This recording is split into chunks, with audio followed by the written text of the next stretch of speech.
Good morning, students. Solution of NCERT Physics class 11th, chapter number 3, motion in straight line. Question number 3.21 यहाँ पर है बेटा. तो question number 3.21 को आप पढ़िए, देखिए क्या है.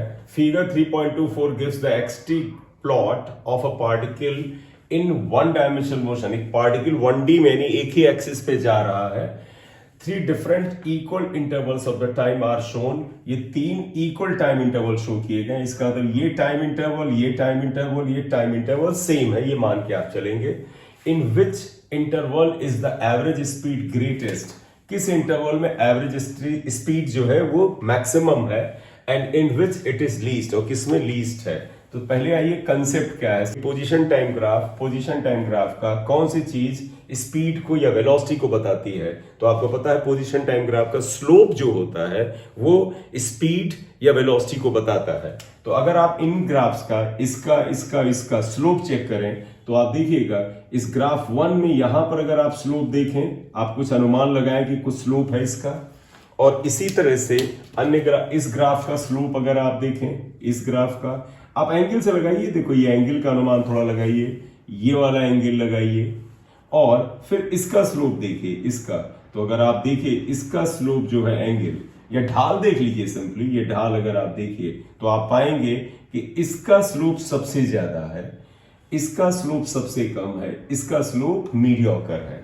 तो since the slope of the graph 3 is most, therefore average speed is greatest. तो कंसेप्ट क्या आया. कंसेप्ट आया कि average speed is equal to slope of xt graph. ये आता है. तो average speed is equal to the slope of xt graph. तो स्लोप जिसका ज्यादा उसकी एवरेज स्पीड ज्यादा. Since slope of graph 3 is large, therefore average speed is maximum. Average speed is greatest. And slope of graph 2 number graph का slope कम है.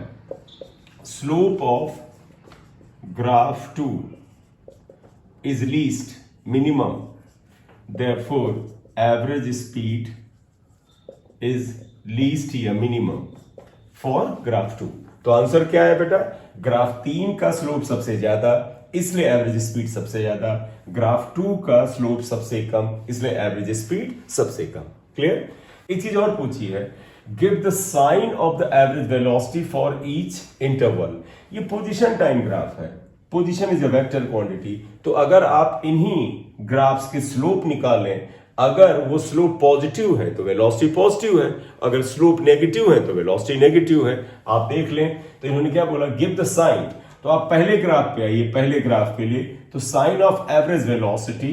तो अगर हमें साइन ऑफ एवरेज वेलोसिटी को अगर ये पूछें तो आप ऐसे जाएं. देखिएगा बेटा, sign depends upon slope. If slope is positive, average velocity is positive.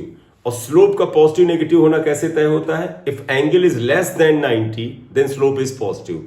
Angle is more than 90 slope is negative. तो इसका देखिए एंगल 90 से छोटा तो स्लोप पॉजिटिव यानी एवरेज वेलोसिटी पॉजिटिव. इसका एंगल 90 से छोटा, slope is positive, average velocity is positive. लेकिन इसका एंगल अगर आप देखें, चाहे आप यहां पर देख लें या यहां देख लें, एंगल 90 से बड़ा तो स्लोप इज नेगेटिव. तो यहां पर क्या लिखेंगे. For graphs 1 and 2 slope is positive. Why. Theta is less than 90, therefore average velocity positive. Average velocity is positive. And for graph 3 slope is negative. Why negative? 90 से बड़ा angle, theta is greater than 90, therefore average velocity is negative. तो इन दोनों की average velocity positive और इसकी average velocity negative. तो ये question number 3.21 का सोल्यूशन था. इसे कर लें. नेक्स्ट लेक्चर में 3.22 का सोल्यूशन डालेंगे. Thank you.